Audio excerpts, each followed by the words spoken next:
18 साल का बच्चा जिसे उसके परिवार ने बेकार समझकर घर से निकल दिया, अब एक ऐसे के लिए यानी फोर्ट्रेस का राजा बन चुका है जिसे तोड़ना नामुमकिन है। बहन ने अपनी प्रोडक्शन मैजिक से न सिर्फ एक पूरा गांव बता दिया बल्कि यूएन खतरनाक आमद रिजल्ट का सफाया कर दिया जिनसे बड़े बड़े मर्द डरते हैं। पर असली हंगामा टू टैब शुरू होता है जब दुश्मन के साथ साथ वन के लिए शादी के रिश्ते आने लगते हैं, और वह भी एक नहीं दो ना मॉन्स्टर्स और इस ऑकवर्ड मैरिज ड्रामा से भाग पाएगा।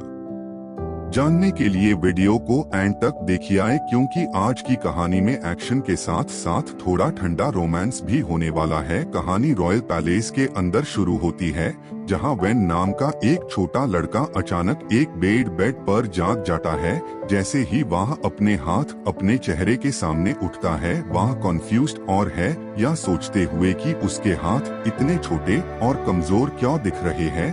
तभी सच धीरे धीरे समझ आता है और यूज रियलाइज होता है कि वह अपने पुरानी और मिजरेबल जिंदगी से रीइंकारनेट अपनी पिछली जिंदगी में वह एक दल और खाली एग्जिस्टेंस जीता था। वह एक डेड एंड जॉब करता था जो बहुत कम पर करती थी, मुश्किल से रेंट और बेसिक बिल्स कवर करने जितना, और हर दिन पिछले दिन जैसा ही लगता था। उसकी जिंदगी स्ट्रेस, बोर्डम और रिग्रेट से भरी थी, लेकिन किसी वजह से यूनिवर्स ने उसे एक सेकंड चांस देने का फैसला किया और उसे दूसरी दुनिया में ले आया। एक रिमोट विलेज की यंग लॉर्ड के रूप में रिबन होकर वन ध्यान से बेड से नीचे उतारता है और एक छोटे लकड़ी के स्टूल पर कदम रखता है ताकि वह खिड़की से बाहर देख सके और बाहर के किंगडम का एक प्रॉपर व्यू ले सके। ऊंची बिल्डिंग, बड़ी जमीन और शांता आसमां उसके सामने पहले ह्यू द हलन की इसा से पहले कि वो ज्यादा देर व्यू एंजॉय कर पाए, उसकी मेड आती है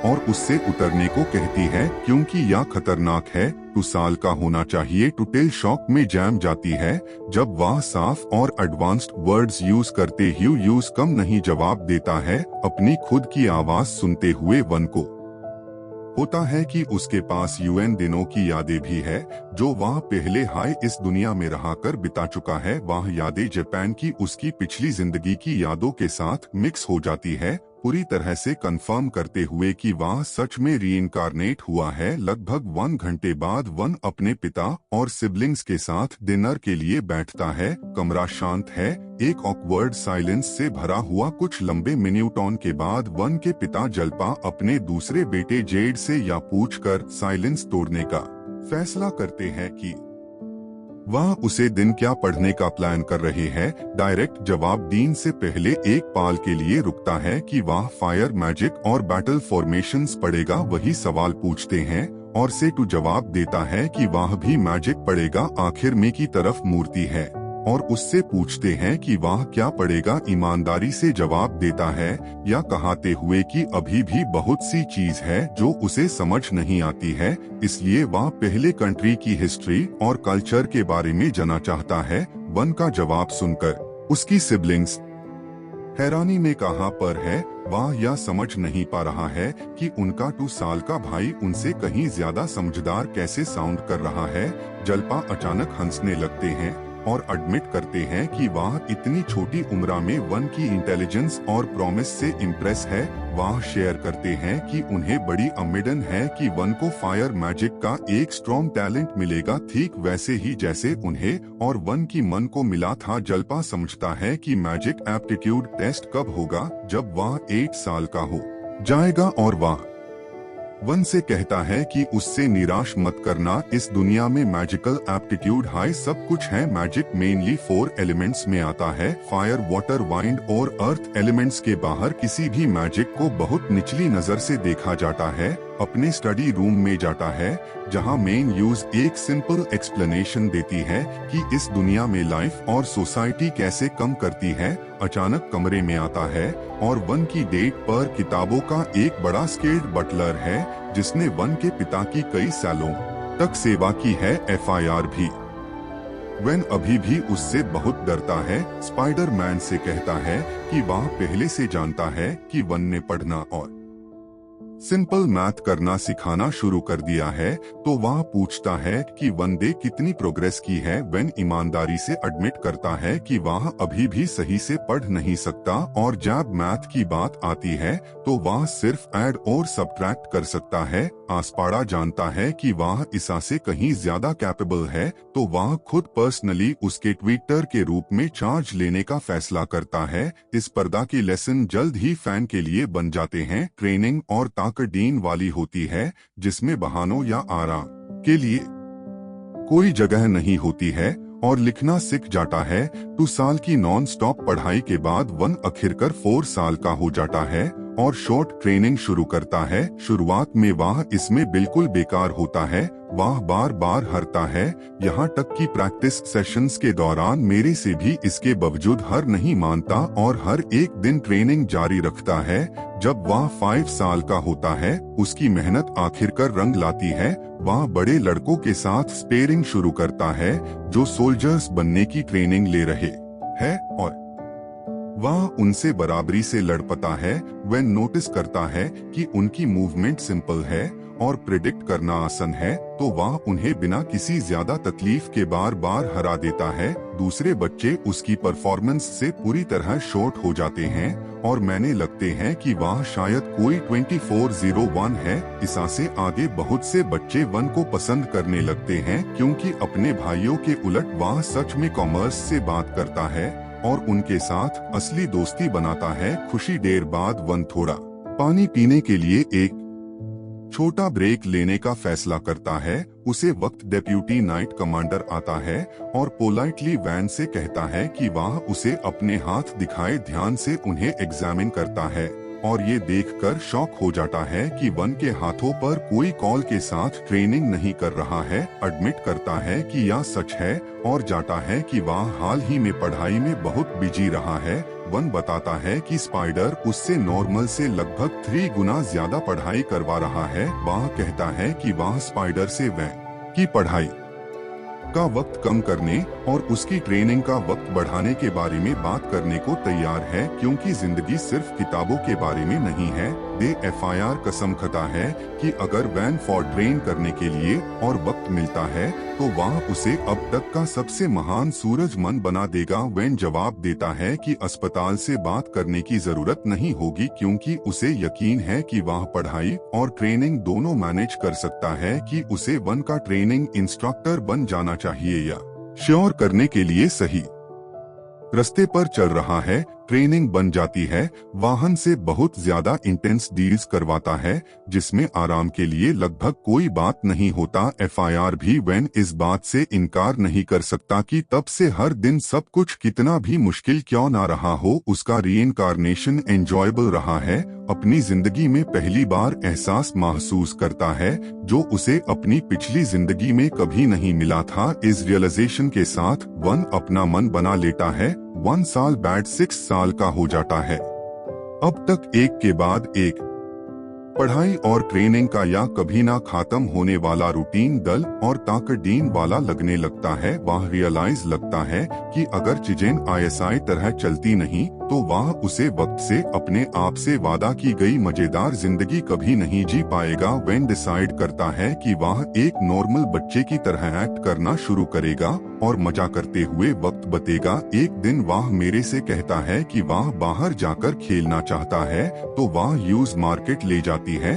वह अपने आसपास बिकाने वाले कई अलग अलग लोगों, आवाजों और आइटम्स को देखकर हैरान रह जाता है।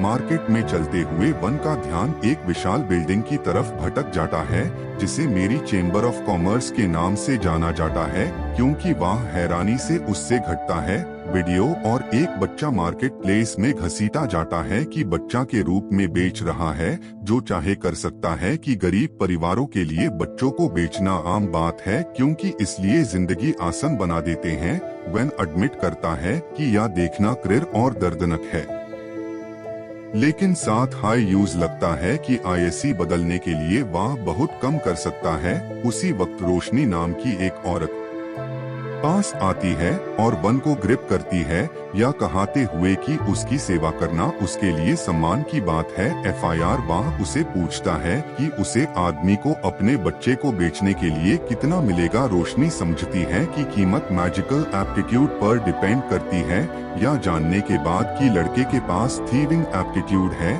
जिसे बहुत लोग माना जाता है। वह कहती है कि बच्चा 3 सिल्वर कॉइन से ज्यादा में नहीं बिकेगा। या सुनकर वह आदमी गुस्से में पागल हो जाता है और अपने बेटे को मारना शुरू कर देता है। एफआईआर वह लड़की को पकड़ता है और कहता है कि वह दूसरी शॉप पर जा रहे हैं। अचानक वन आगे बढ़ता है और उसे आदमी को रोकता है या अनाउंस करते हुए कि वह लड़के को 5 सिल्वर कॉइन्स में खरीदेगा। पैसे लेता है और पीछे बिना चला जाता है। लड़के के सामने घुटनों पर बैठता है और अपना इंट्रोडक्शन देता है। लड़का अपना नाम कैंपिंग बताता है कि वह जहां चाहे जाने के लिए फ्री है। सच में अपना बनाने का कभी नहीं था उसने उससे, सिर्फ जब बहन को पता चलता है कि सैमसंग के पास जाने के लिए कोई जगह नहीं है, वह सजेस्ट करता है कि सैमसंग उसके साथ रहाने आ जाए। एक गार्ड बीच में बोलता है और वन को फोन करता है कि मार्केट शायद उसके एक अनजान लड़के को घर लाने से सहमत ना हो। हालांकि अगर लड़का बन के स्लैब के रूप में रजिस्टर होता है तो कोई इशू नहीं होना चाहिए। वैन सैमसंग से पूछता है कि क्या यह यूज मंजूर होगा और सैमसंग मान जाता है। यूज पर से कम से ऑफिशियली वैन का असली बन जाता है। रोसली एफआईआर उन्हें इन्फॉर्म करती है कि कुछ भी फाइनल होने से पहले उन्हें पहले स्लेव कॉन्ट्रैक्ट पूरा करना होगा। वन और सैमसंग दोनों एक ही वक्त पर अपने हाथ आगे बढ़ते हैं, रोसली के इंस्ट्रक्शंस फॉलो करते हुए। जैसे स्लेव कॉन्ट्रैक्ट बनता है कि हथेली के पीछे चमकता हुआ निशान आ जाता है। यह निशान स्लेव कॉन्ट्रैक्ट का सबूत है और यह टैब तक गया नहीं होगा जब तक कॉन्ट्रैक्ट एक्ट में चेंबर ऑफ कॉमर्स जाते हैं ताकि सैमसंग को साफ कपड़े मिल सके और वह अब सड़क के किसी जंजीरों में जकड़े सेल जैसा ना दिखे। कुछ दिनों का मजा लेने वाला होता है। कैप्शन कमरे में आता है और यूज इन्फॉर्म करता है कि दी ट्रेनिंग के लिए गया है। वेन तुरंत फ्री हो जाता है बिना किसी हिचकिचाहट के। वह कुकी कैंपिंग को पकड़ा देता है और उससे कहता है कि वह जाकर दी को इन्फॉर्म कैरन की वह आसपास नहीं है। वाहन अच्छी तरह जानता है कि ऐसा कोई रास्ता नहीं है कि वह एक और ब्रूटल ट्रेनिंग सेशन सरवाइव कर सके। वैसा ही करता है जैसा उससे कहा गया था और बाहर जाकर दी से कहता है कि वैन अवेलेबल नहीं है। लेकिन क्योंकि वह अभी भी किसी को ट्रेन करना चाहता है वह वन की जगह कैंपिंग को ले जाने का फैसला करता है और उससे ट्रेन करना शुरू कर देता है। उसके बाद 2 और साल गुजर जाते हैं और वाहन आखिरकार 8 साल का हो जाता है। इसका मतलब है कि उसके मैजिकल एप्टीट्यूड के ऑफिशियली टेस्ट होने का वक्त आ गया है। चर्चा का विषय बन जाता है। खासकर जल्पा को पूरा भरोसा है कि वन के पास कम से कम फायर मैजिक के लिए एप्टीट्यूड तो होगा ही। हालांकि टेस्ट के दिन हर कोई शौक में हैरान रह गया। वाहन के पास फायर, वाटर, वाइंड या अर्थ के लिए एप्टीट्यूड नहीं है। इसके बजाय उसके पास सिर्फ प्रोडक्शन मैजिक के एप्टीट्यूड है जिसे दुनिया में सबसे खराब और सबसे यूजलेस मैजिक माना जाता है। माहौल तुरंत ठंडा हो जाता है। जलपाई या रिलायंस करते ही गुस्से में पागल हो जाता है कि उसका बेटा उसकी नजरों में एक कंप्लीट फेलियर निकला है। गुस्से में वह अपनी तलवार निकलता है और वाहन को मौके पर हाय मरने की तैयारी करता है। बंदर के मेयर जैम जाता है बोलने में। अस्मार्थ उसका दिमाग पूरी तरह ब्लैंक हो जाता है।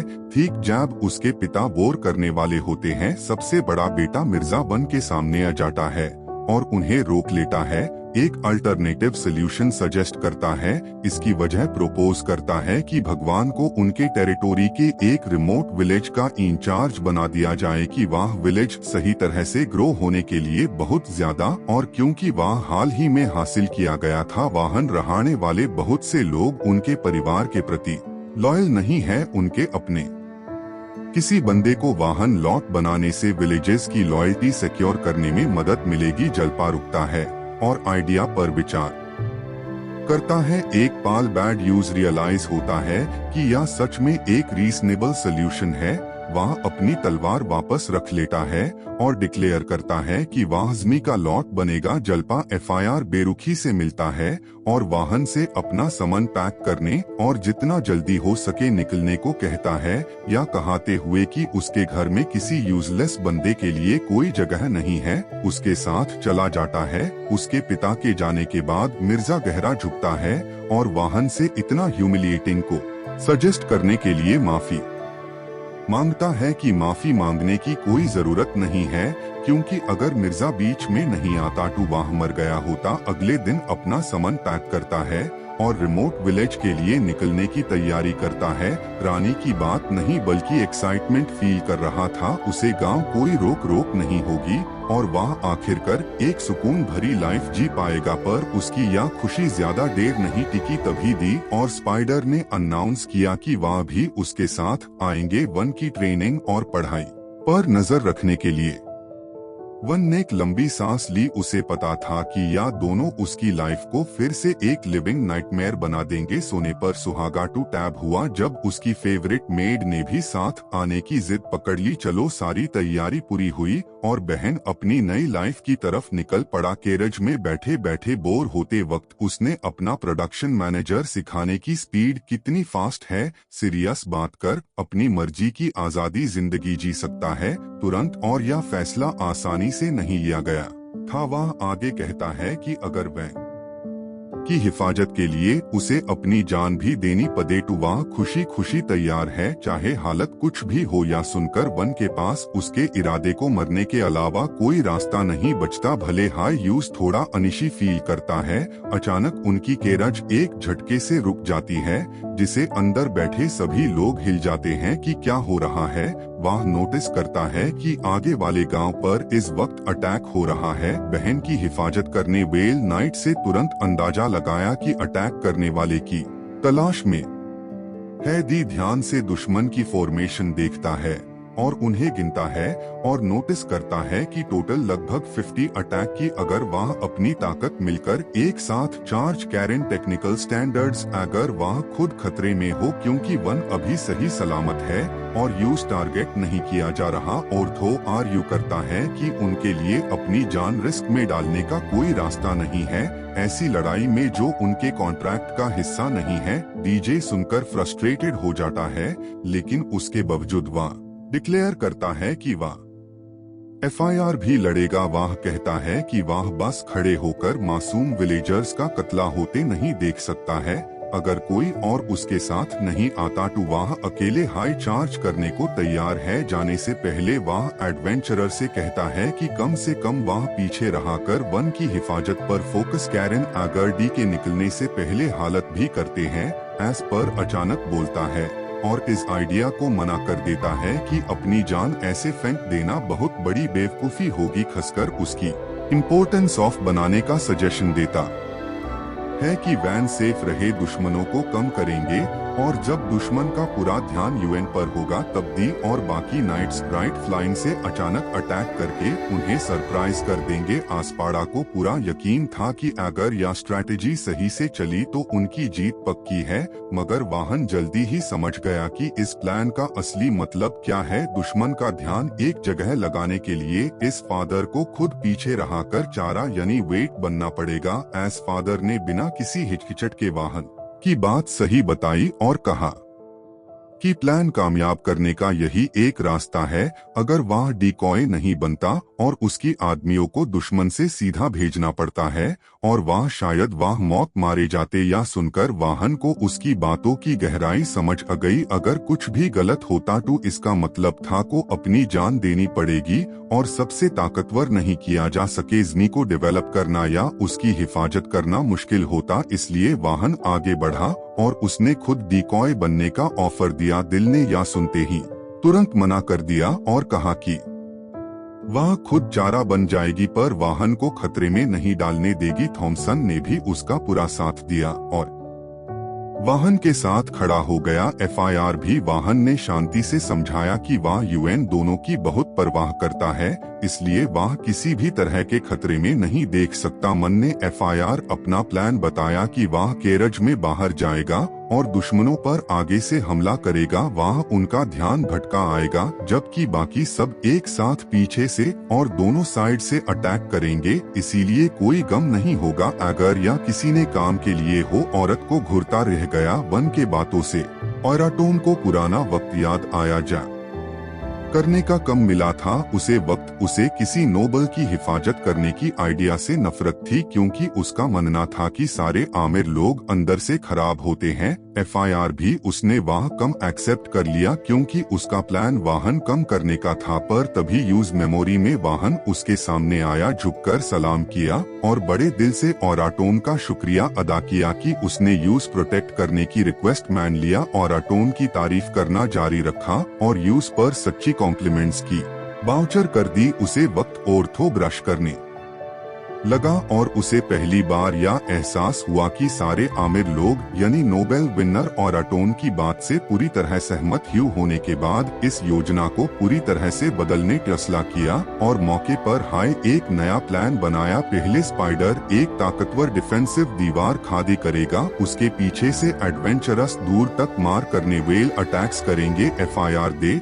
और उसके आदमी लेफ्ट साइड से चार्ज करेंगे, जबकि ऑर्थो और उसकी ग्रुप उसी वक्त राइट साइड से दुश्मन पर हमला बोल देगी।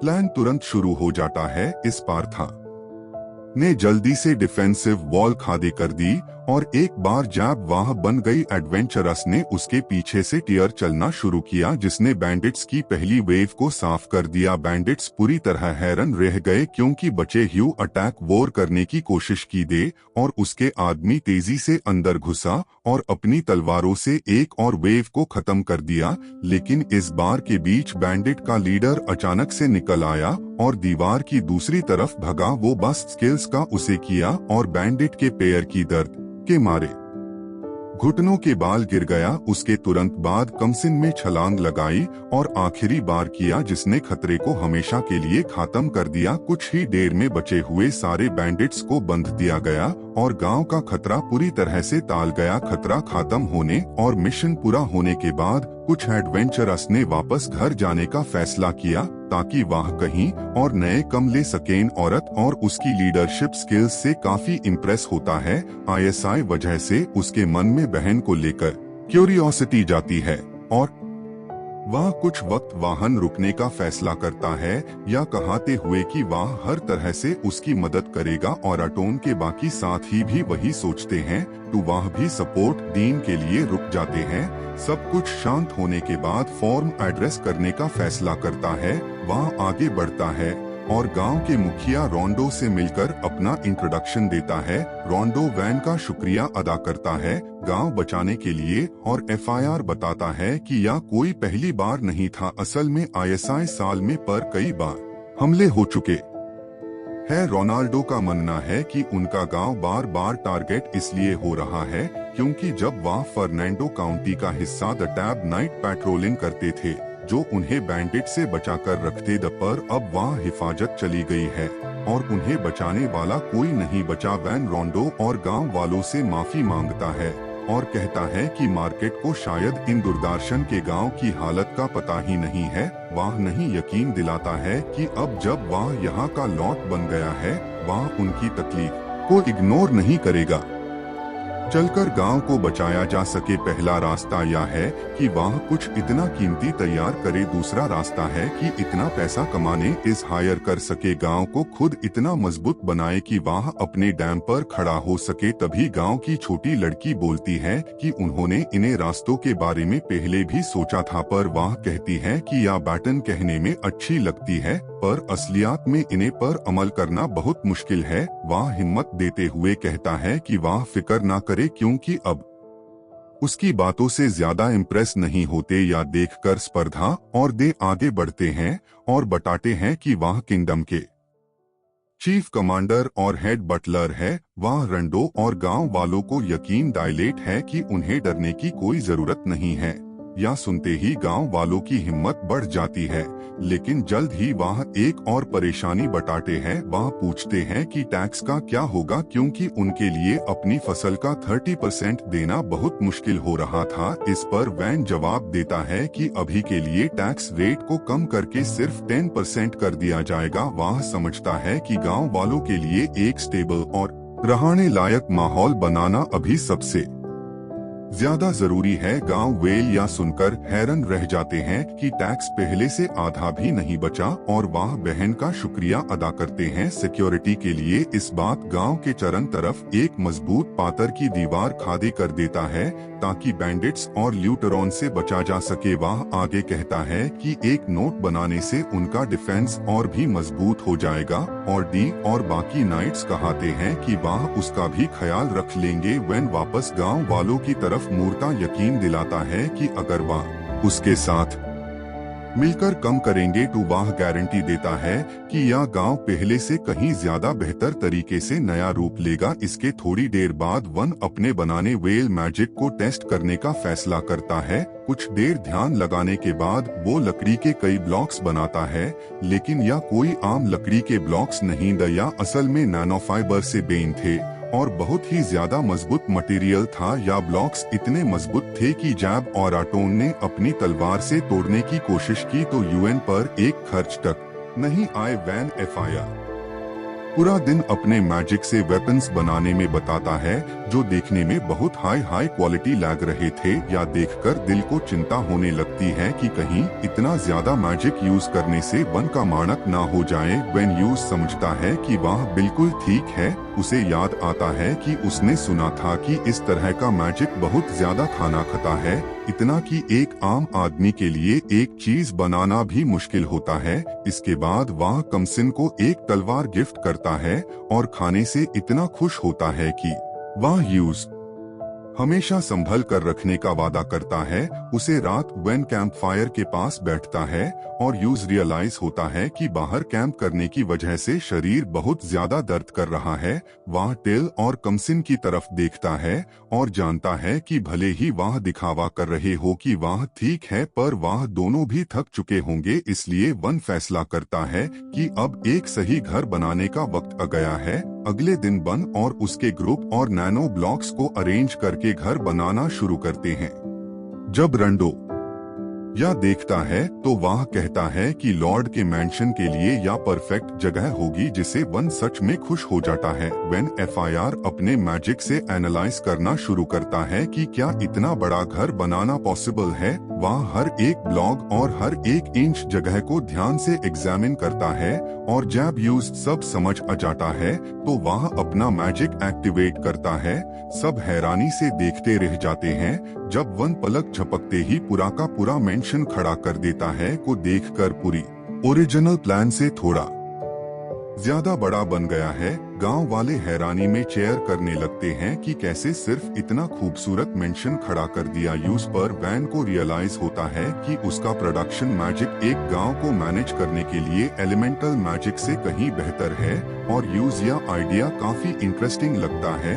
इसके अलावा यूज महसूस होता है कि लोग एक ऐसे लॉट के अंदर रहने में ज्यादा कंफर्टेबल होंगे जो प्रोडक्शन मैजिक पर फोकस करता है, बजाय किसी ऐसे के जो डेंजरस ऑफेंसिव मैजिक यूज करता हो। कमसिन दौड़कर उसके पास आता है और कहता है कि वो लॉर्ड जेपीए के भयानक किंगडम के बजाय वन के गांव में रहना ज्यादा पसंद करेगा। लेकिन वैन इस बात को ज्यादा सीरियस नहीं लेता, क्योंकि वह जानता है कि हमसे वैसे भी उसकी तरफ बियास्ट है के पास आता है और समझता है कि इस गांव के लोगों को सच में एक ऐसे लॉर्ड की जरूरत है जो उनकी डेली लाइफ सुधार सकी नंबर लाकर देंगे। वह सबके लिए घर बना सकता है।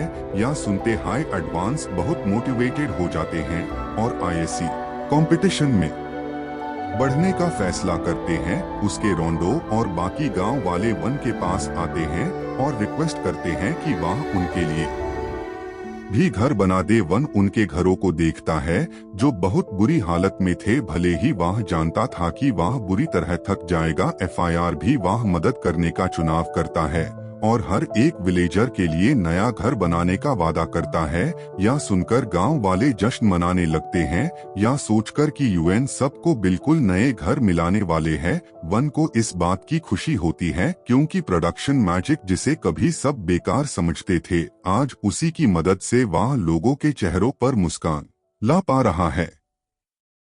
वाहन तुरंत काम शुरू कर देता है और अपने मैजिक से हर घर को फिक्स और रीबिल्ड करता है, जब तक कि वह सब नए जैसे नहीं दिखने लगे। डिफरेंसेस ना हो अभी के लिए इतना काफी है, लेकिन फ्यूचर घर बना पाएगा जो सबकी पर्सनल जरूरतों के हिसाब से होंगे। को दिल से खुशी हुई के लिए साइड में रखते हुए मैंने अपने मैनर के पास एक सिंपल पब्लिक बात बनाने का फैसला किया। जब गांव वालों ने देखा कि यह बनकर तैयार हो गया है तो वह बहुत एक्साइटेड और खुश हुए।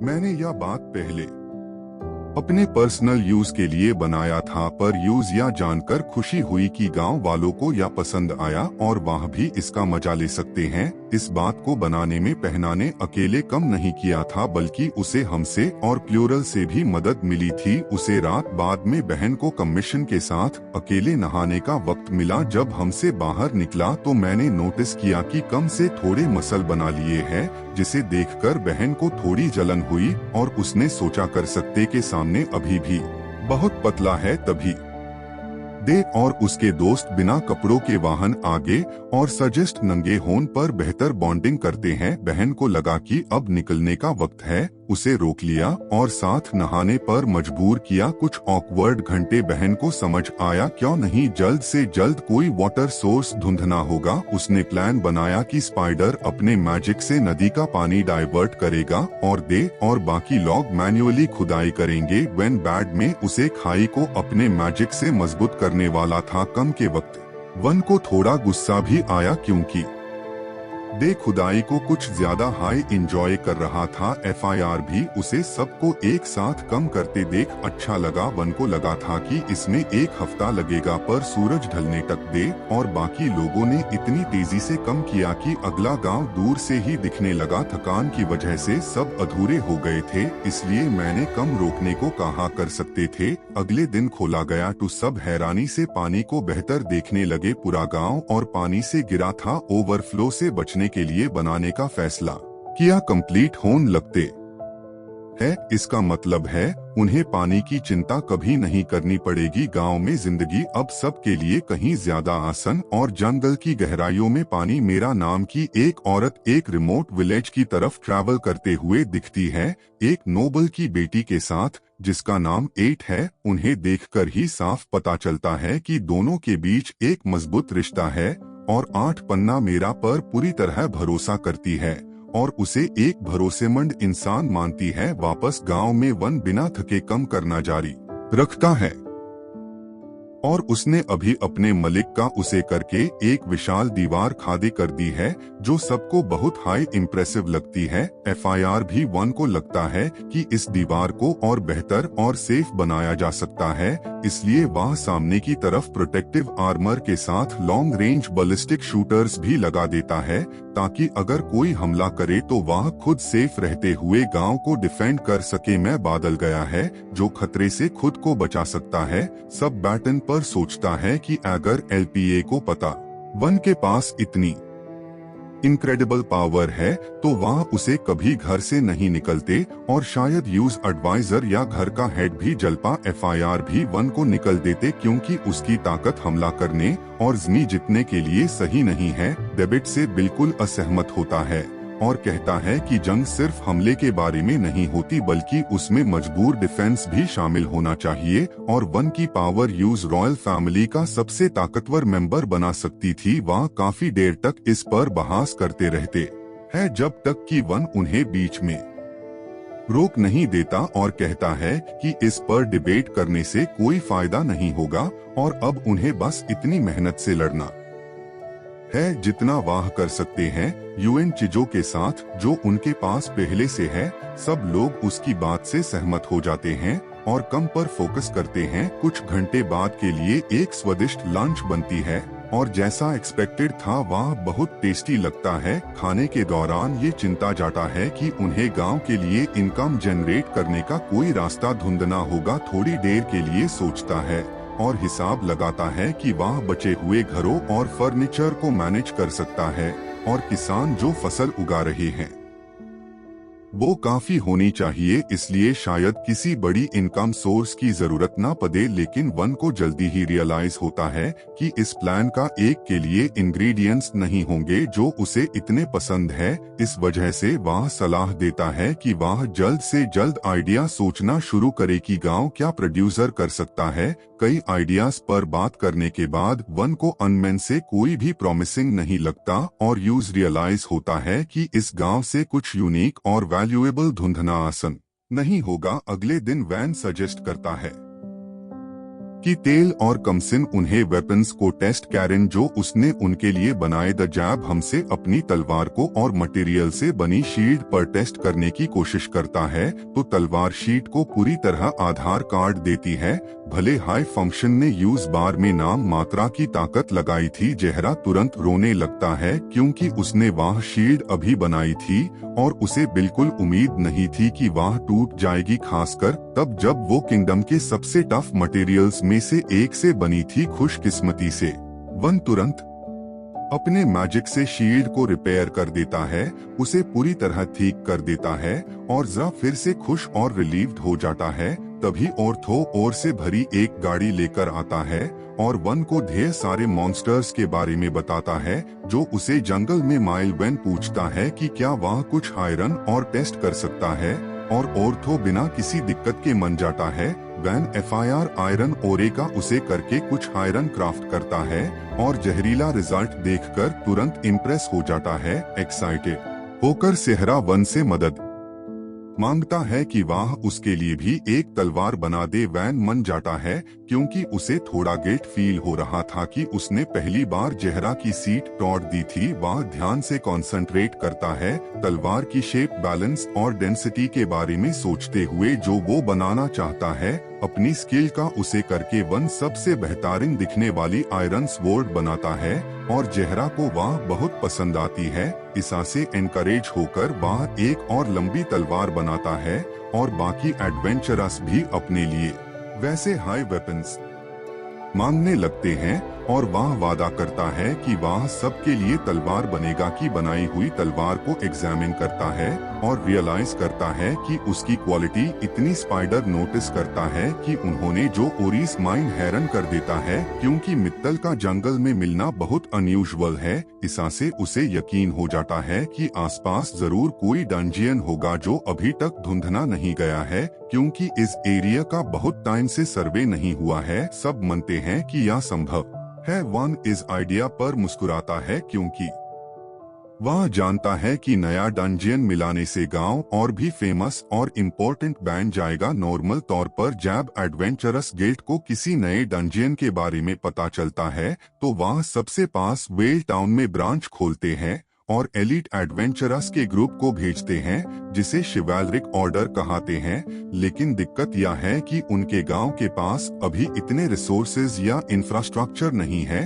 जो ऐसी ब्रांच को सपोर्ट कर सके, इसलिए वह प्लान काम नहीं करेगा। किंगडम को बताना भी नहीं है क्योंकि वन को ब्लैक शीप मानकर बैनिश किया गया था। अगर उन्हें पता चला कि जिस जमीन पर यूज भेजा गया है वह इतनी कीमती है तो वह उसे कहीं और भेज सकते हैं। कोई नहीं चाहता है कि वन को पहले गांव को ग्रो करना चाहिए और डंजियन ढूंढने से पहले सारी जरूरी फैसिलिटीज और अमेनिटीज बनानी चाहिए जिसे हाउस के लिए इंटरफियर करना बहुत मुश्किल हो जाएगा। सब इस प्लान से सहमत होते हैं और बहानों का शुक्रिया अदा करता है। थोड़ी देर बाद वन और ते आराम से टहल रहे होते हैं जब अचानक आर्म्ड लिजर्ड्स का एक ग्रुप सीधा गांव की तरफ आता दिखता है।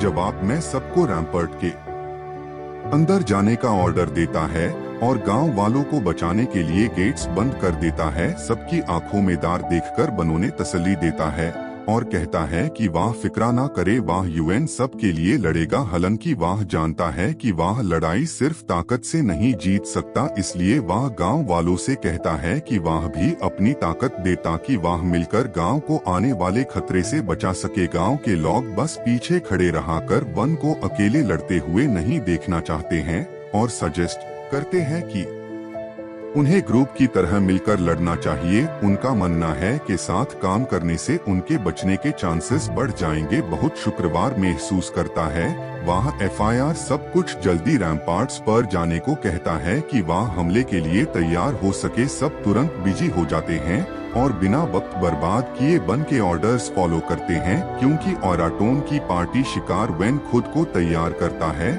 और रैम्पर्ट पर अपनी पोजीशन लेने के लिए निकल पड़ता है ताकि वह डिफेंस को लीड कर सके। लेकिन टेल्यूस आखिरी पाल में रोक लेती है, क्योंकि वह उसकी सेफ्टी को लेकर बहुत परेशान है और नहीं चाहती कि वह खुद को खतरे में डाले। वह सॉफ्ट तौर पर उसके लिए चिंता दिखाती है और उसे पीछे रोकने की कोशिश करती है या देखकर जीवन की जगह लेने के लिए आगे आता है। देवन से कहता है कि वह उसकी जगह रैम्पर्ट पर जाएगा और जो वह देखेगा उसकी रिपोर्ट देगा कि वह अपनी आंखों से सिचुएशन चेक कर सके। रैम्पर्ट से ध्यान से देखने के बाद भी सबको रिपोर्ट देता है। वह बताता है कि लगभग 40 अमर गांव की तरफ आ रहे हैं। यह संख्या ज्यादा थी, इसलिए वन बहुत हैरान होता है और इस खबर से साफ चिंता में पैट जाता है कि यह सिचुएशन कितनी सीरियस है, क्योंकि वह अपने एक्सपीरियंस से जानता है कि स्किल्ड और एक्सपीरियंस का ग्रुप भी एक सिंगल डिजिट को मरने में स्ट्रगल करता है। या जना सिचुएशन को और भी खतरनाक और होपलेस बना देता है। भले ही हालत उनके खिलाफ है, बिहार मरने से इनकार कर देता है। वह खुद से और बाकी लोगों से कहता है बिहार मरना कोई ऑप्शन नहीं है। वह सबको ऑर्डर देता है कि बल्ले से तैयार करे और जितना जल्दी हो सके फायर करने के लिए रेडी हो जाए। दी उन्हें बताता है कि उसने अपनी जिंदगी में आज तक एक भी जंग नहीं हारी है और वह इस जंग को अपनी पहली हार नहीं बनने देगा। उसकी बैटन सबका फाइटिंग स्पिरिट बढ़ाने में मदद करती है और उन्हें आगे बढ़ाने की हिम्मत देती है। उन्होंने दुश्मन की तरफ कई बलिस्ता बोर्ड फायर किए और वह 10 आमिर लिजर्ड्स को मार गिरने में कामयाब हो गए होता देखकर बुरी तरह शॉक हो जाता है। वह जल्दी रियलाइज करता है कि यह साफ दिखता है कि वन के बनाए हुए बलिस्ता बोर्ड सच में कितने पावरफुल स्ट्रॉन्ग रह जाता है। थोड़ी देर बाद करते हैं और फिर से फायर करते हैं। वह एंड रिजल्ट्स की अगली वेव को गिरने में कामयाब हो जाते हैं, जिसे सब खुश और अमिड से भर जाते हैं।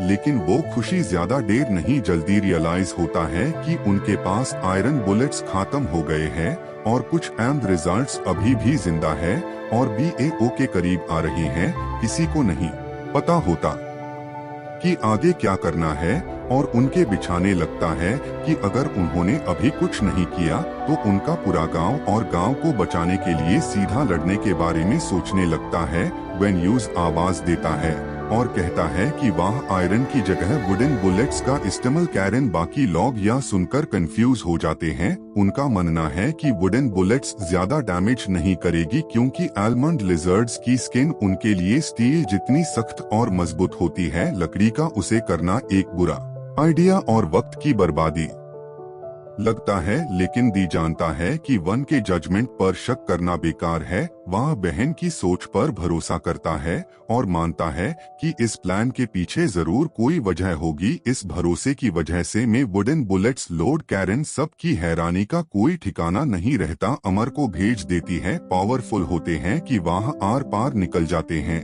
और उन्हें हरा देते हैं और इस तरह वो बचे हुए अमर रिजल्ट्स का सफाया कर देते हैं। अपनी आंखों रह जाता है। उसे यकीन नहीं होता कि वुडन बुलेट्स तरीके से खत्म कर सकती है। इसके बाद भी सबको अनाउंस करता है कि वह जीत गए हैं और दुश्मन को हरा दिया गया है। दी सबको बताता है कि वह जीत गए हैं और दुश्मन को हरा दिया गया है।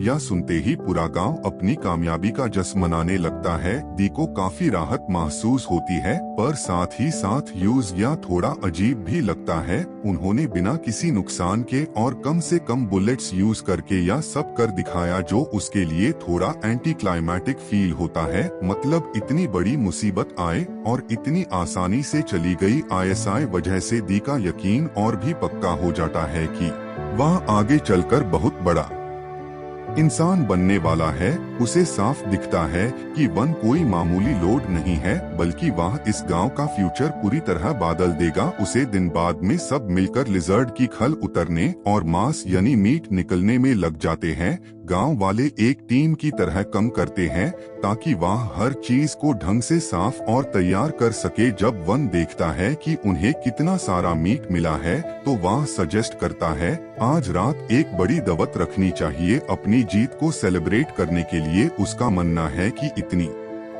खतरनाक लड़ाई के बाद सबको रिलैक्स करने, अच्छा खाना खाने और एंजॉय करने का पूरा हक है। फीस्ट के दौरान सब कुछ बहुत अच्छा रहता है और गांव वाले बेहद खुश होते हैं। वह शुक्रगुजार हैं कि उन्हें वन जैसा लॉर्ड मिला है।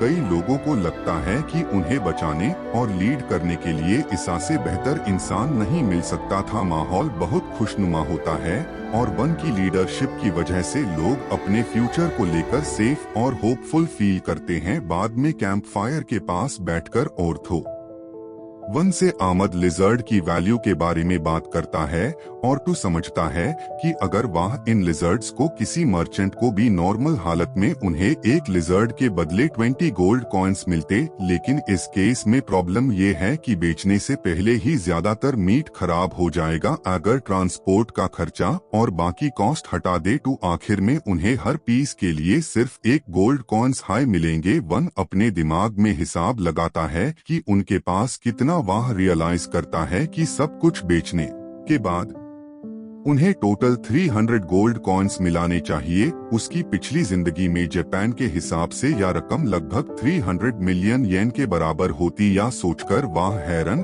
और एक्साइटेड हो जाता है कि वह कितना आमिर बनने वाला है, लेकिन उसकी खुशी ज्यादा देर नहीं दिखती। स्पाइडर से जल्द ही बताता है कि जब भी कोई गांव 100 गोल्ड कॉइन से ज्यादा कमाता है तो उन्हें उसका 50% टैक्स के रूप में माचिस को देना पड़ता है। या सुनकर वन का मूड खराब हो जाता है। रियलाइज होता है कि वह अपनी कमाई का आधा हिस्सा होने वाला है, लेकिन गोल्ड खोने से ज्यादा यूज इस बात की चिंता है कि ईसा से जो अटेंशन मिलेगी वह खतरनाक हो सकती है। अगर वह इतना सारा मीट बेचेंगे तो गांव बड़ी आसानी से बेड ऑफिसर्स की नजर में आ जाएगा। वन को डर लगने लगता है कि जब उसके पिता को पता चलेगा कि उनका गांव इतनी वेल्थ और सक्सेस संभले हुए है तो उसके पिता उसे वाहन से निकलकर किसी और गांव में भेज सकते हैं। अगर ऐसा हुआ तो वन का मानना है कि वह शांत और सुकून भरी जिंदगी घर छोड़ने और अपनी शांत जिंदगी खोने का ख्यालों से बुरी तरह परेशान करता है। लेकिन स्पाइडर पॉइंट आउट करता है कि एक तरीका है जिसे वह इस पूरी सिचुएशन को राज रख सकते हैं। वह समझता है कि वह आमद लिजर्ड्स को हरने का क्रेडिट वैन के बड़े भाई मर्सिया को दे सकते हैं। ऐसा करने से सारा क्रेडिट मर्सिया को मिलेगा और उनका गांव ज्यादा अटेंशन ड्रॉ नहीं करेगा। या वैन और गांव को बिमैट लैब की नजर से बचाने में मदद करेगा। वैन इस प्लान के बारे में सोचता है और रियलाइज करता है कि असल में बहुत अच्छा आइडिया है। वह सहमत होता है कि क्रेडिट मर्शिया को देना समझदारी है के नाम पर अभी तक कोई बड़ी अचीवमेंट नहीं है। अगले दिन 2 मार्च है। उन्हें बताया गया था कि यह बस ने अपना इंट्रोडक्शन बेल और रंगों के रूप में दिया जो एक पॉपुलर ट्रेडिंग कंपनी को रिप्रेजेंट करते थे। उसके बाद वन ने उन्हें मर्चेंट्स गांव में इकट्ठा किए गए आमद लिजर्ड स्किन्स की बड़ी संख्या देखकर हैरान रह गए। उन्होंने उम्मीद नहीं की थी कि इतना छोटा गांव इतने सारे आमिर लिजर्ड्स को हरने के काबिल होगा। असल में यह नजारा देखकर वह गांव की ताकत से थोड़ा डर भी गए। बेल ने जल्दी से सारी स्किन खरीदने के लिए हाँ कर दी और कहा कि वह कुछ आदमी भेजेगा जो सब कुछ वापस ले जाएंगे। या सुनकर बहुत खुश हुआ क्योंकि मीट ज्यादा देर तक फ्रेश नहीं रहने वाला था। उसने उन्हें यह भी कहा कि अगर जरूरत हो तो वह कुछ मीट फ्री में भी ले जा सकते हैं। बदले में मर्चेंट्स को यूएन हाई क्वालिटी वेपन्स के बारे में बताया जो वह गांव में बना रहा था। उसने पूछा कि क्या वह कुछ खरीदने में इंटरेस्टेड होंगे। वेपन्स को ध्यान से एग्जामिन किया और उनकी क्वालिटी देखकर बहुत हैरान ह्यू इम्प्रेस होकर उन्होंने खरीदने का फैसला किया। जो मैंने बनाए थे उसके वेपन्स को प्रमोट करने में मदद कर सकते हैं। ताकि सेल्स बढ़ सके एकाधिकार बनाने का प्लान बना रहे थे, लेकिन अब वह उन्हें नाइफ समझ रहा था क्योंकि उसने या पहले ही भाप लिया था। मैंने शांति से उन्हें कहा कि सेल्स बढ़ाने से पहले प्रॉफिट बढ़ाने का तरीका ढूंढना सबसे बेहतर होगा। उसने सजेस्ट किया कि वह सीधा उसके गांव में एक दुकान खोल ले। बेल और रंगो या देखकर हैरान थे कि वन उन्हें ऐसा करने देगा और वह उसकी दरिया डेली के लिए बहुत शुक्रवार है 5 मिनट से भी कम वक्त में उनके लिए एक दुकान बना दी। दोनों मर्चेंट या देखकर और भी ज्यादा शॉक हो गए कि उसने या कितनी जल्दी कंस्ट्रक्ट कर दिया। गांव के दरवाजे के बाहर देखे सच है या नहीं। उसे दिन बाद में स्पाइडरमैन से गांव की ग्रोथ के बारे में बात की। उसने सजेस्ट हो रही है यूज प्लान करना शुरू करना चाहिए कि आखिरकार गांव में लगभग 10,000 लोग होंगे। वन को ईमानदारी से यह नंबर बहुत ज्यादा है, लेकिन अस्परा ने समझाया कि गांव जिस तरह बढ़ रहा है यह हिसाब सही लगता है। उसने नोट किया कि उन्हें गांव की हिफाजत करने, फैसिलिटीज बचाने और ओवरऑल ऑर्डर बनाए रखने के लिए बहुत लोगों की जरूरत पड़ेगी। बहन ने अस्परा के जजमेंट पर भरोसा किया। अगर वह ऐसा प्लान सजेस्ट कर रहा है तो यह जरूर अच्छा आइडिया होगा। बहन ने FIR टाउन को स्टार शेप में रीडिजाइन करने के बारे में सोचा। यूज रियलाइज गांव को प्रोटेक्ट करना बहुत आसान बना देगा। अगर कभी UN पर हमला हुआ वह अभी या सोच ही रहा था कि तभी एक नाइट रूम में घुसा और अनाउंस किया कि पड़ोसी काउंटी फर्नांडो से MS सीरीज की सबसे छोटी बेटी बताया। उसने समझा के ऑर्डर्स फॉलो करते हुए गांव में रिस्पेक्ट डीन आई है। बात करने के लिए बैठ गए। सीधा कहा कि उसे लगता है वह गांव को ऑब्जर्व करने, दुश्मन की हालत का जायजा लेने और यहाँ जो अचीव किया गया है उससे सिखाने आए हैं। यह सुनकर पैनामेरा जोर से हंस पड़ी, हैरान होकर कि वन जैसा 8 साल का बच्चा पहले से ही इतना स्ट्रैटेजिकली सोच सकता है। फर्नांडो काउंटी को चिंता है कि क्योंकि वन को याज़मी सौंपी गई है वह फ्यूचर में अपने पिता की एम्बिशंस को आगे बढ़ा सकता है, इसलिए वह उसके आसपास सावधान है। लेकिन वह फिक्रा ना करे। उसने समझाया कि यूज इस गांव में सिर्फ इसलिए एग्जाइल किया गया था क्योंकि वह एलिमेंटल मैजिक यूज नहीं कर सकता था और इसा से ज्यादा कुछ नहीं बताया। उसने देखा कि गांव कितना डेवलप हो चुका है और अंदाजा लगाया कि इसकी कंस्ट्रक्शन में लगभग 5,000 लोग शामिल रहे होंगे। इतनी जल्दी कैसे डेवलप हुआ वह उन्हें बस दिखाना पसंद करेगा। वह सब खुले मैदान में अपना मैजिक दिखाया। वह प्रोडक्शन मैजिक का इस्तेमाल करके ब्लॉक स्ट्रक्चर लगता है, वह भी इनक्रेडिबल स्पीड और सफाई के साथ। ना पहने मेरा और ना हाई 8 को अपनी आंखों पर यकीन होता है जब वन बताता है कि उसके पास प्रोडक्शन के लिए स्पेशल एटीट्यूड है। 8 को तुरंत अपने बचपन की याद आती है और FIR वैन उन्हें बताता है कि उसके पिता ने यूज किंगडम से निकल दिया जब उन्हें पता चला कि उसके पास सिर्फ प्रोडक्शन मैजिक है। पहले मेरा सोचती है कि यह कितना बड़ा बेवकूफी भरा कदम था क्योंकि किंग अब तक बनके टैलेंट का उसे करके किंगडम को कितना बड़ा कर सकता था। पहले मेरा पहले ही वन की एबिलिटी से काफी हत्या कॉन्विंस हो चुकी है। वह मानती है कि यहाँ आने की मैं बाजार शादी के लिए पक्का हो जाता कि गांव और फर्नांडो काउंटी के बीच फ्यूचर में कोई झगड़ा ना हो, लेकिन शादी की कोई जरूरत नहीं है। जब तक फर्नांडो को एक्सट्रीम एक्शन नहीं लेता तब तक झगड़े की कोई वजह ही नहीं होगी। आइडिया के खिलाफ थी क्योंकि उसे लगातार इंसान की शादी की आइडिया को सपोर्ट करती है। वह यहाँ तक कहती है कि इस डिफरेंस ना होता तो वह खुद से शादी करने का सोचती। वह 8 की तरफ मुड़ती है और पूछती है कि वह वन की शादी के बारे में क्या सोचती है। 8 जवाब देती है कि वह अभी श्योर नहीं है और उसे सोचने के लिए थोड़ा और वक्त चाहिए। पहले देती है कि चिंता ना करे क्योंकि वह आज रात गांव में ही रुकेंगे, जिसे 8 को सोचने के लिए पूरा दिन मिल जाएगा। वैन उन्हें रुकने डीन के लिए मन जाता है और 5 मिनट से भी कम वक्त में अपने मैजिक से उनके लिए हाई क्वालिटी इन्हें बना देता है यूज। रात बाद में वह साथ में डिनर करते हैं। और 8 खाने का ज्यादातर वक्त वन से बात करने और उसके कैरेक्टर को ऑब्जर्व करने में बताती है। वह नोटिस करती है कि वन कितना ईमानदार, काइंड और रिस्पॉन्सिबल है, और धीरे धीरे वह वन के लिए और साथ ही गांव के लोगों के लिए भी फीलिंग्स महसूस करने लगती है। डिनर के बाद अपने दोनों मेहमानों को उनके कमरे तक छोड़ने जाता है। जब वह दरवाजे पर पहुंचते हैं, गुड नाइट बोलती है और अंदर चली जाती है, जबकि 81 का शुक्रिया अदा करती है हर उसे चीज के लिए जो उसने उसे दिन किया, और वो भी थोड़े ऑकवर्ड तरीके से यूज गुड विश करती है। थोड़ी देर बाद वन को एक जरूरी बात रियलाइज होती है, क्योंकि 8 को उसके पास शादी के लिए भेजा गया था। इसका मतलब है कि शायद उसे भी एलिमेंटल मेज ना होने की वजह से उसके गांव से निकल दिया गया होगा। या समझते ही वन देखता है कि वह और 8 इस मामले में ज्यादा अलग नहीं है। वह फैसला करता है कि वह अपने हर फैसले में 8 की खुशी और मर्जी को सबसे ऊपर रखेगा।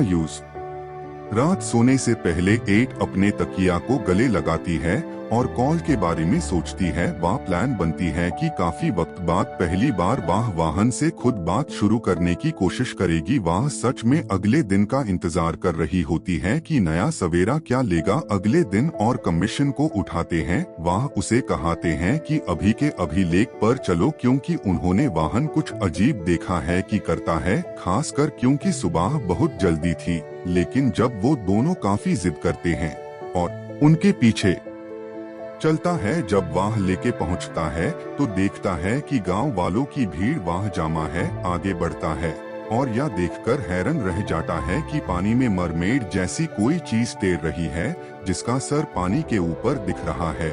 यह एक ऐसी रेयर स्पीशीज है जिसे लोग शायद ही कभी मिल पाते हैं, इसलिए वह सोच में बैठ जाता है कि आखिरी उनके गांव में क्या करने आए हैं। बहन उससे बात करने की कोशिश करता है, पर वो यूज इग्नोर कर देती है और बस घूमती रहती है। उसे लगता है कि खाना ऑफर करना शायद दोस्ती दिखाने का अच्छा तरीका हो सकता है, इसलिए वह उसे एक प्लेट मीट देता है।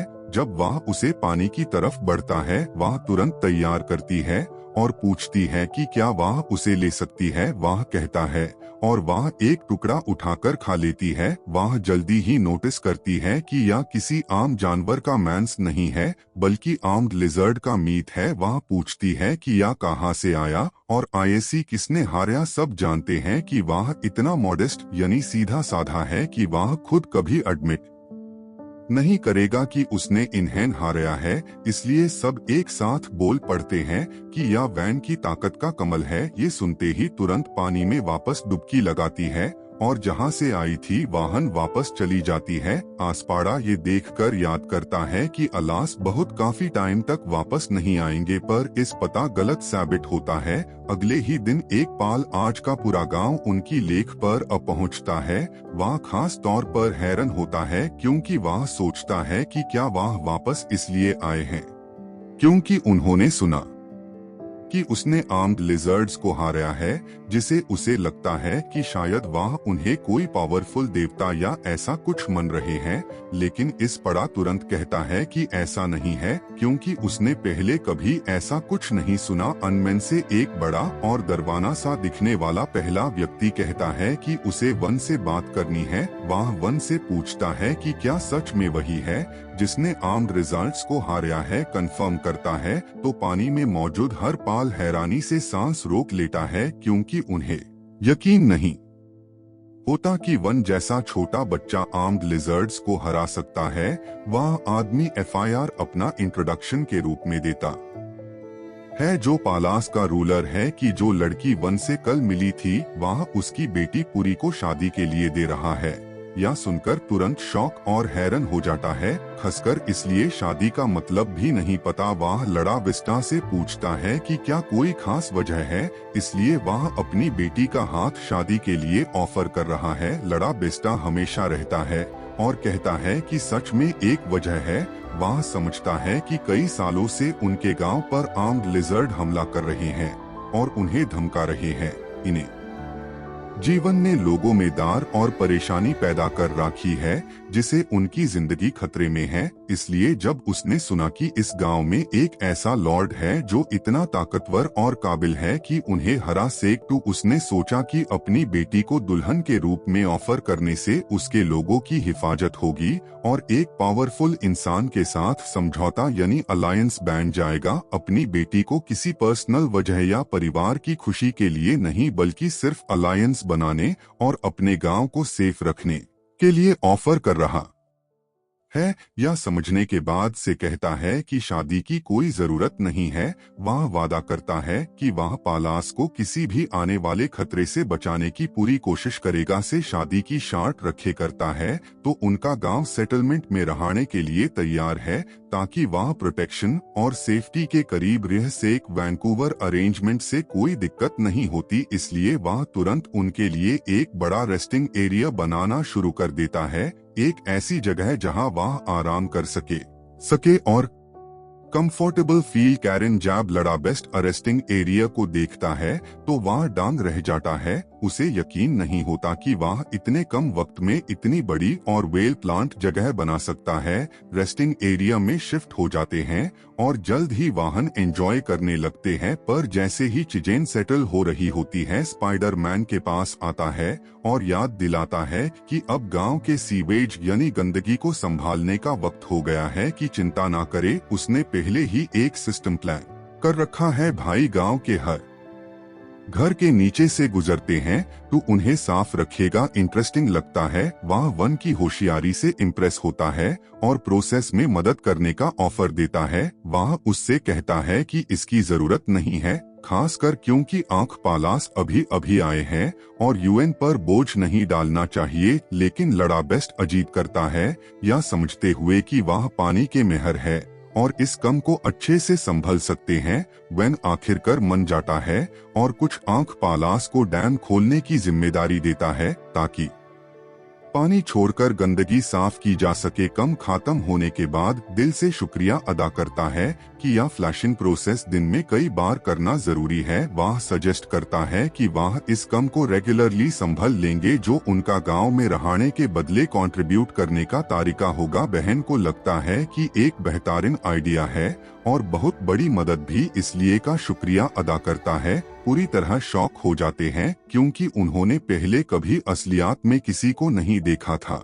जलन होती है क्योंकि सुनने में ऐसा लगता है जैसे बहन ने पहले ही किसी आग वाला से शादी कर ली है। वन तुरंत इनकार करता है और समझाने की कोशिश करता है, पर ईसा से पहले कि वह कुछ और बोल पाए, प्रायर अचानक पानी से बाहर कूदते हैं और तैर कर जाने से पहले वन को अपना पति बुलाती है। ईसा से सिचुएशन और भी ऑकवर्ड हो जाती है। चीजों को साफ करने के लिए वैन आर्ट को लेकर शांत बोट राइड के लिए ले जाता है कि उसके और पूरे के बीच कुछ भी नहीं हुआ था। थोड़ी देर बात करने के बाद आर्ट को आखिरकार समझ आ जाता है कि यह बस एक बहुत बड़ी गलतफहमी थी। वह अगले कुछ मिनट बात करते हुए और एक दूसरे की कंपनी एंजॉय करते हुए बताते हैं, पर तभी पूरे के पास आ जाती है के साथ अकेला देखकर थोड़ा जेलस फील करती है कि उनकी शादी हुई ही नहीं है। उदास हो जाती है। पानी में देख लेते हैं कि वन ने उनकी प्रिंसेस को नाराज कर दिया है,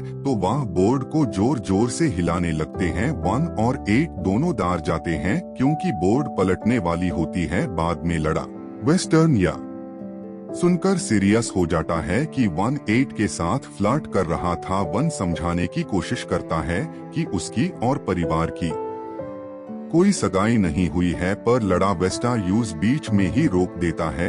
वह फैसला करता है कि अब एक कंपटीशन होगा। शर्त यह है कि अगर आप प्लस जीत गए तो 1 को ऑफिशियली प्रायोरिटी सगाई करनी पड़ेगी। 1 को यह आइडिया बिल्कुल बकवास लगता है, लेकिन तभी दे वाहन टपकता है और तुरंत चैलेंज एक्सेप्ट कर लेता है। बाकी सब भी अपलास को हरने के लिए तैयार हो जाते हैं और 1 को भी राशि कर लेते हैं। पहला गेम डिसाइड करने का मौका 1 को मिलता है। वह वॉलीबॉल सजेस्ट करता है। किसी ने भी इस गेम का नाम तक नहीं सुना था। टू उन्हें लगा ये वन का कोई नया जादू है। पर्दे और बहाना मेरा गेम से ज्यादा स्विमसूट्स पहनाने को लेकर एक्साइटेड। द पहला मैच टेल और पन्ना मेरा वर्सेस लड़ा विस्टा और प्रायोरा के बीच टाई होता है। गेम शुरू होते हाई 1 हैरन रह जाता है।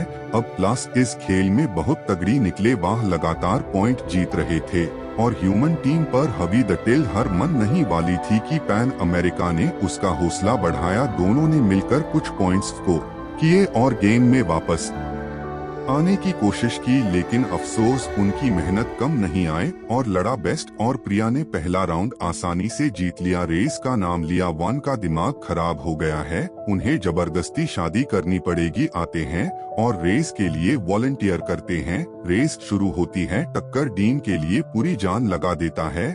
वह इतनी तेजी से तैरता है कि कुछ पाल के लिए प्रयोग से आगे भी निकल जाता है और एफआईआर देखो बारी देता है। दे रेस में आते ही छा जाता है। उसके पावरफुल बटरफ्लाई स्ट्रोक से काफी आगे ले जाते हैं और एके पलाश पीछे रह जाते हैं। स्ट्रगल करते हुए वन हैरानी से देखता है कि दी कितनी परफेक्ट स्विमिंग करता है और रेस जीत जाता है। लड़ा वेस्टर्न को यकीन नहीं होता। वह सोचता है कि उसकी टीम कैसे हार गई, खासकर तब जब वह आधे मछली है और पैदाइशी टेन वेल है। लेकिन अभी अमिड नहीं छोड़ता। अभी भी एक और कॉन्टेस्ट बचा है जो नतीजा टाई करेगा। अब वन की बारी है अगला चैलेंज चुनने की। वह अपनी पिछली जीत को एक्सेप्ट करता है और ध्यान से सोचता है। एफआईआर वह जल्दी से एक आइस मेकर बनाता है और अनाउंस करता है कि अगला event saved high speed eating challenge होगा। 8 नोटिस करती है कि उसने अभी तक किसी चीज में हिस्सा नहीं लिया है,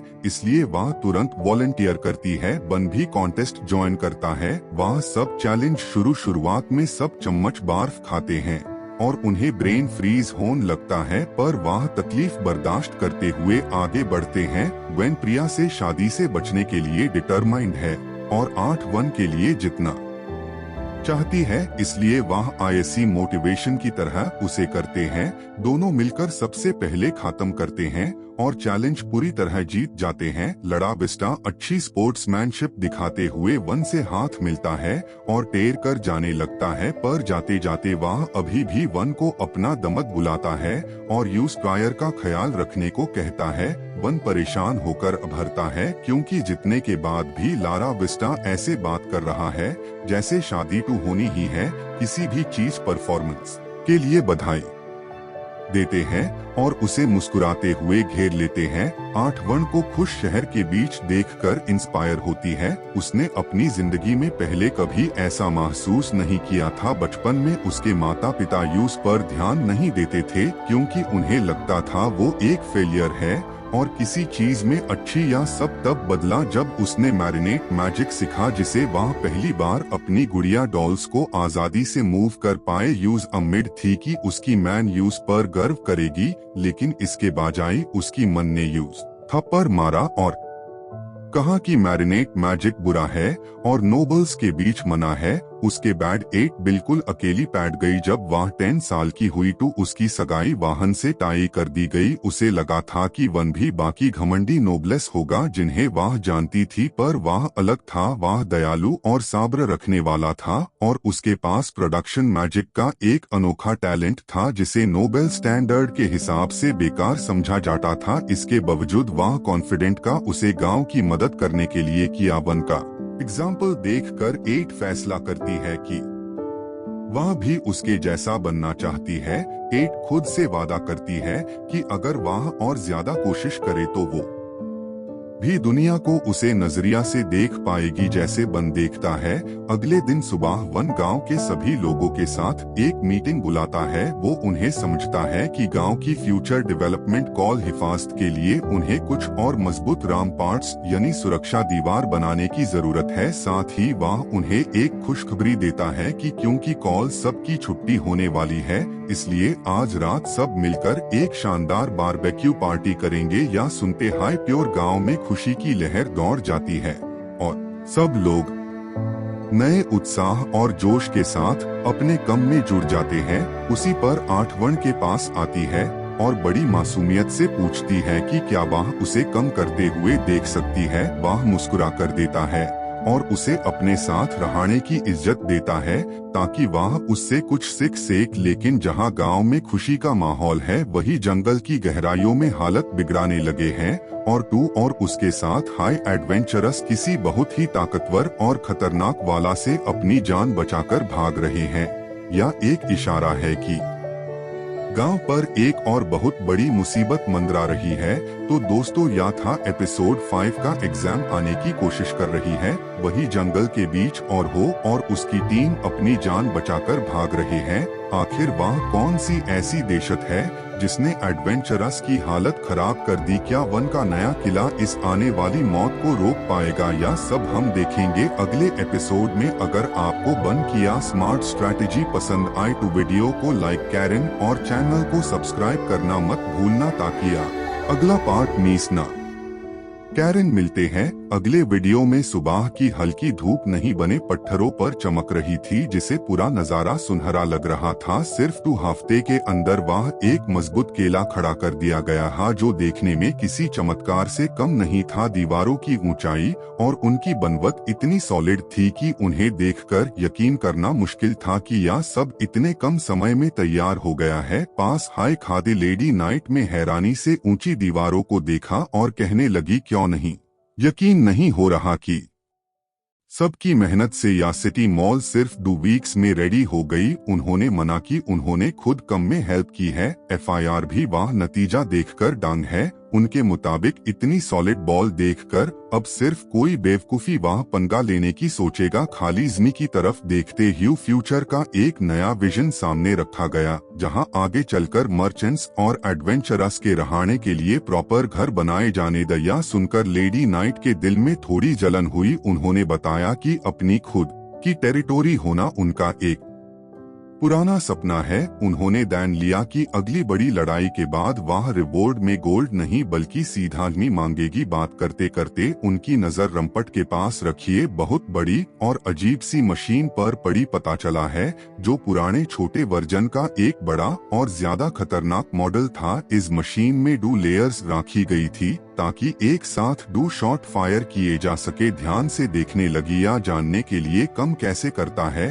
तभी वाहन खड़े असिस्टेंट शॉट मरने का इशारा मिला और वह बड़े एक्साइटमेंट के साथ फायरिंग पोजीशन पर खड़ा हो गया। जैसे ही हटा वाहन मौजूद हर कोई उसकी हैरत एंगेज ताकत देकर दे गया। दीवारों की हालत देखते ही बेड सुकून और संतुष्टि से कहा गया कि यह अम्मेड के मुताबिक काफी सही बना है। लेडी नाइट टू जैसे सदमे में थी, उनकी आंखें फटी की फटी रह गई जब उन्हें पता चला कि ऐसी 100 से ज्यादा यूनिट्स पूरी वॉल पर डिप्लॉय की जा चुकी है। 100 की गिननी सुनकर उन्हें अपने कानों पर यकीन नहीं हुआ। बड़े पैमाने पर ऐसे खतरनाक हथियार किसी भी किले की हिफाजत को ना भेज दे बना सकते थे। उन्होंने तुरंत एक ऑफर रखा और उसे बलिस्ता को सही डैम पर खरीदने की बात की। लेकिन जब उन्हें बताया गया कि यह बिकाऊ नहीं है तो उन्होंने हर नहीं मनी। उन्होंने एक नया सौदा पेश किया कि वह अपने ऊपर एक बड़ा एहसान उधर रखेंगे जिसे बाद में कभी चुकाया जा सके और उसके बदले उन्हें बस एक मशीन दे दी जाए। थोड़ा सोचने के बाद इस दिल को मंजूर कर लिया गया और तय हो गया कि यह पेपर बैग में कभी वसूल किया जाएगा। दिल पक्की होते ही उसके ट्रांसपोर्ट और एरोस को लेकर चर्चा शुरू हुई। सोचा कि मशीन काफी भरी है, इसलिए एक स्पेशल बर्गन का इंतजाम करना पड़ेगा और एरोस के लिए वह आयरन के टुकड़ों का इस्तेमाल कर लेंगे। मगर उन्हें मशवरा दिया गया कि वह कम से कम 1 या 2 एरोस यहाँ के बेन ह्यू अपने साथ रखे। उन्हें इस बात पर थोड़ा शक हुआ क्योंकि उन्हें यूएन एरोस का शेप बड़ा अजीब लग रहा था। उन्हें लग रहा था कि शायद या आर्मर या शील्ड पहनाने वाले दुश्मनों पर असर नहीं करेंगे। उनके शक को दूर करने के लिए उनसे कोई ऐसी तलवार मांगी गई जिसे तोड़ने का उन्हें दुख ना हो और उन्होंने बिना देर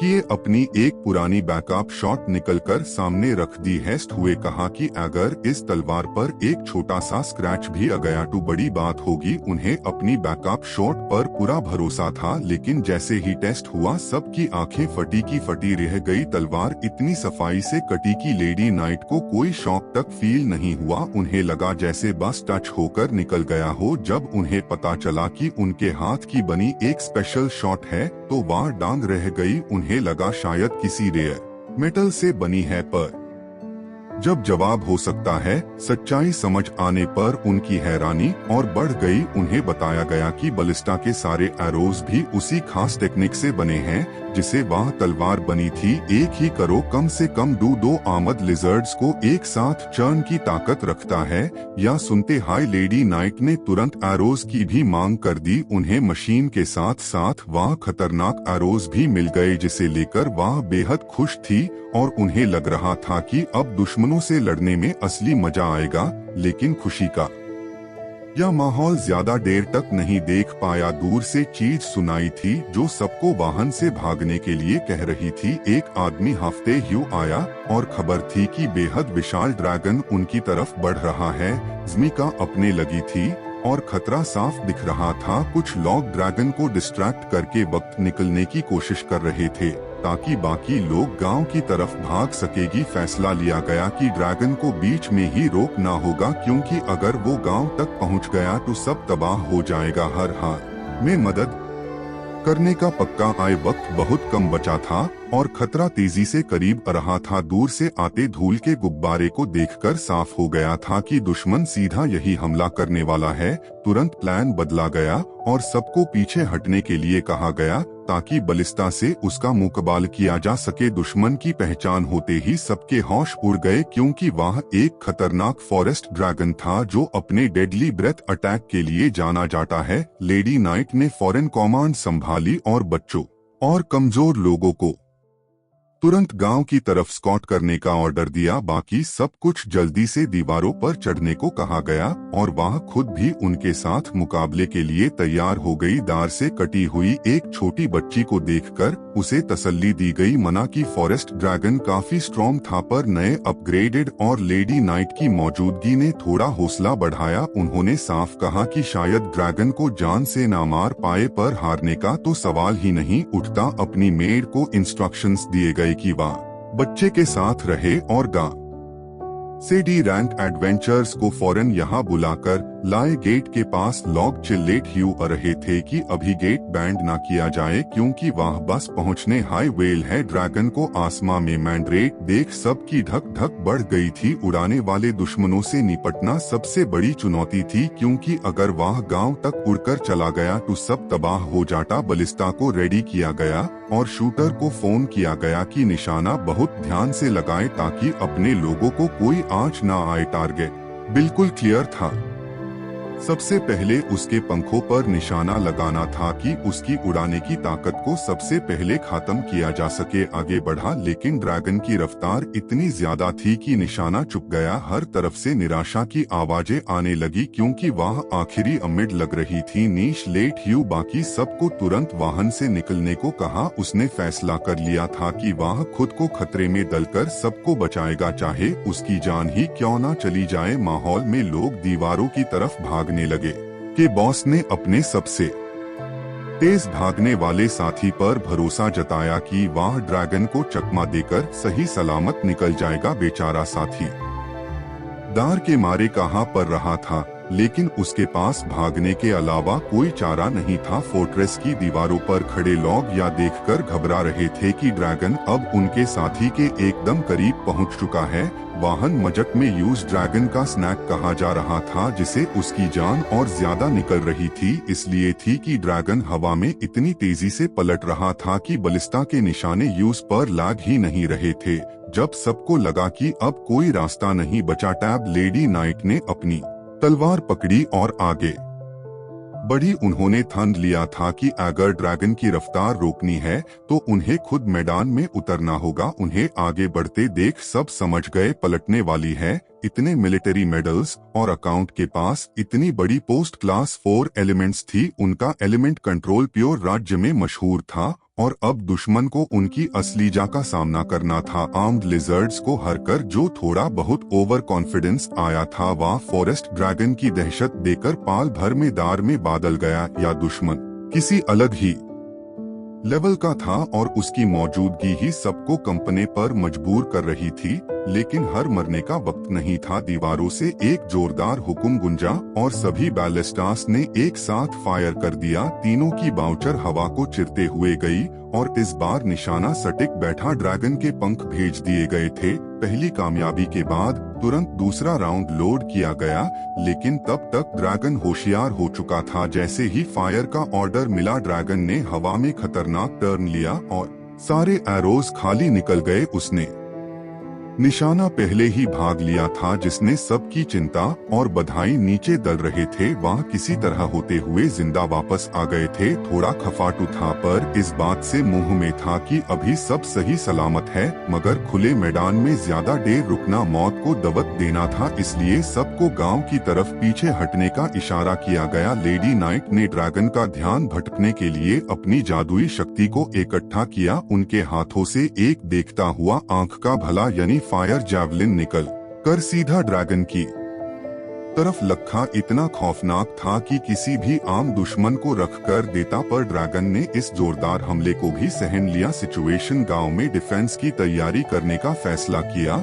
और सबको तुरंत वाहन पहुंचने को कहा। भगते हुए सबके सांस फूल रहे थे और ड्रैगन घायल होने के बाद और भी ज्यादा हॉस्टल होकर पीछा कर रहा था। तभी सबने देखा कि उनका सबसे पुराना और भरोसेमंद बुजुर्ग साथ ही वही रुका हुआ है। उन्हें वाहन छोड़कर जाना नामुमकिन था। जब उनकी जाने को कहा तो उनकी यंग मास्टर ने पकड़ ली। अगर वाह नहीं तो मास्टर भी एक कदम नहीं मिलेंगे। बुजुर्ग साथी को समझ गया कि उनके मास्टर की इज्जत के आगे वाह नहीं जीत सकते। एक गहरी सांस लेते हुए उन्होंने फैसला किया कि वाह दोनों मिलकर एक आखिरी बार ड्रैगन का रास्ता रोकेंगे, ताकि बाकी सबको निकलने का मौका मिल सके। थोड़ी देर बैड जैब उनको जरूर ने वाह नामुमकिन कम कर दिखाया। टू यंग मास्टर ने उन्हें प्रोत्साहित करते हुए कहा कि उनका कम टू शानदार था, पर उनकी रफ्तार अभी भी बहुत कम है। उन्होंने कहा कि अब सिर्फ चलना काफी नहीं है, बल्कि सीधा भागना होगा। उन्होंने एक शर्त राखी कि अगर वह सही सलामत पहुंच गए तो वह बटलर को उनकी मनपसंद रेड वाइन पक्का दिल आएंगे। कमर पर हाथ रखा और कहा कि इन पुरानी हड्डियों के लिए इतना भागना बहुत मुश्किल है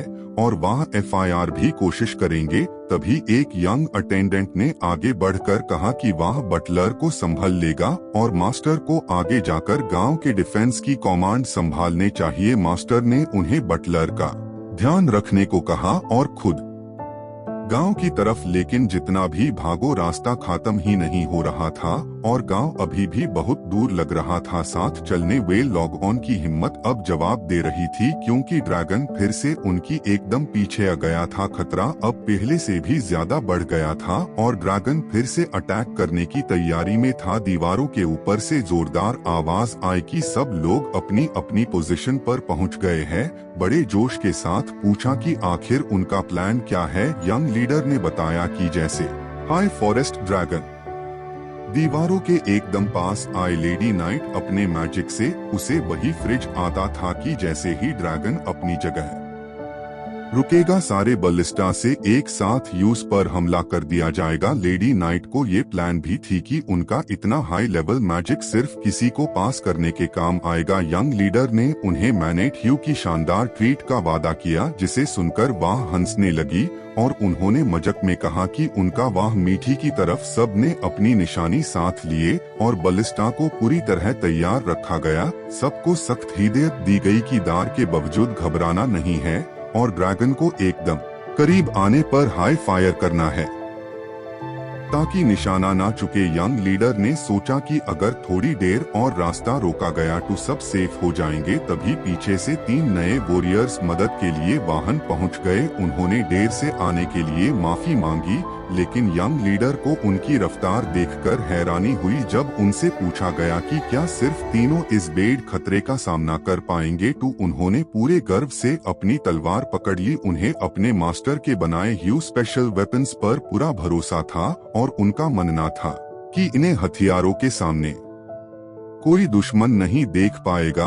अब यह पूरी लड़ाई अपने आखिरी और सबसे रोमांचक मोड़ पर पहुंच चुकी थी। ड्रैगन अब एकदम दीवारों की पहुंच में था और नीचे से आखिरी टीम ने रिट्रीट चिल्लाकर पीछे हटने का इशारा दिया। प्लान के मुताबिक दुश्मन को सही जगह ड्यूरिंग करके काफी करीब खींच लिया गया था और अब लेडी नाइट की बारी थी। उन्होंने अपनी जादुई शक्ति का इस्तेमाल करके की रफ्तार को वही रोक दिया जिसे पूरा महल एक पाल के लिए एकदम शांत हो गया। FIR अगला हुक्म गुंजा और सारे बलिस्टा से एक साथ फायर कर दिया गया और उसे भयानक बाउचर ने ड्रैगन को संभालने का मौका तक नहीं दिया और एक जोरदार धमके के साथ वह मौत की नींद सो गया। जैसे ही धूल हटी हर तरफ जीत का शोर मैक गया और लोग अपनी फतेह का जश्न मनाने लगे। यंग लीडर का अटेंडेंट भगता हुआ उनके पास आया और उनकी सलामती के बारे में पूछा तो उन्होंने राहत की सांस लेते हुए कहा कि वह एकदम ठीक है। उन्होंने मना किया सब की मेहनत की वजह से ही मुमकिन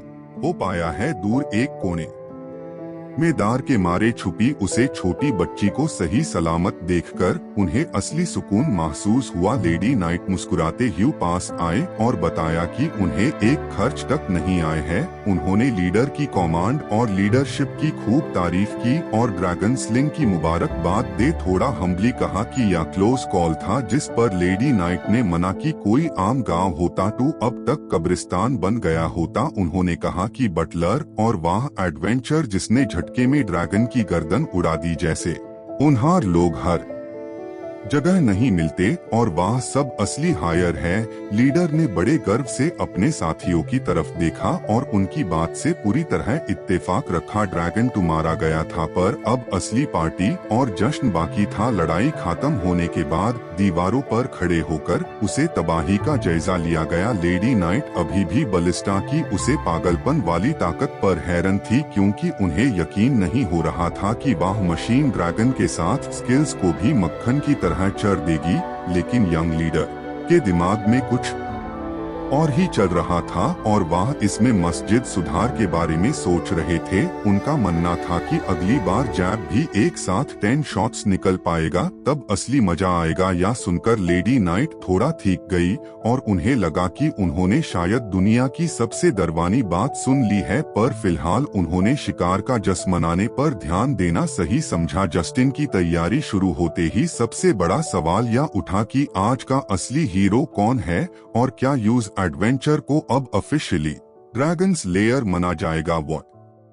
इस ड्रैगन जैसे जंगल के राजा को हरने में जिसने सबसे बड़ा रोल निभाया था यूज सम्मान मिलना तो लाजमी था। या अनाउंसमेंट लेडी नाइट ने खुद किया और वह एक बड़े खानदान की वारिस के तौर पर प्योर रुतबे और शान के साथ सबके सामने खड़ी हुई ताकि बहादुर को रिवॉर्ड दे सकें। सब लोग इकट्ठा हुए और लेडी नाइट ने अपनी बुलंद आवाज में स्पीच शुरू की। उन्होंने सबको बताया कि अगर यह फॉरेस्ट ड्रैगन किसी आम गांव या शहर पर हमला करता तो अब तक सब कुछ रख बन चुका होता और बड़े बड़े के लिए भी ऐसी तबाही नहीं झेल पाते। लेकिन इस छोटे से गांव में न सिर्फ मुकाबला किया बल्कि एक चमत्कार कर दिखाया। उन्होंने गर्व से सबकी तरफ देखा और कहा कि इस पूरी लड़ाई में एक भी जान नहीं गई और नुकसान के नाम पर सिर्फ दीवार का एक छोटा सा और डू बैलेंस आज टूटे हैं। इस ऐतिहासिक जीत में सबसे ज्यादा योगदान डीन वेल शख्स के तौर पर उन्होंने नाइट्स के वाइस कैप्टन का नाम पुकारा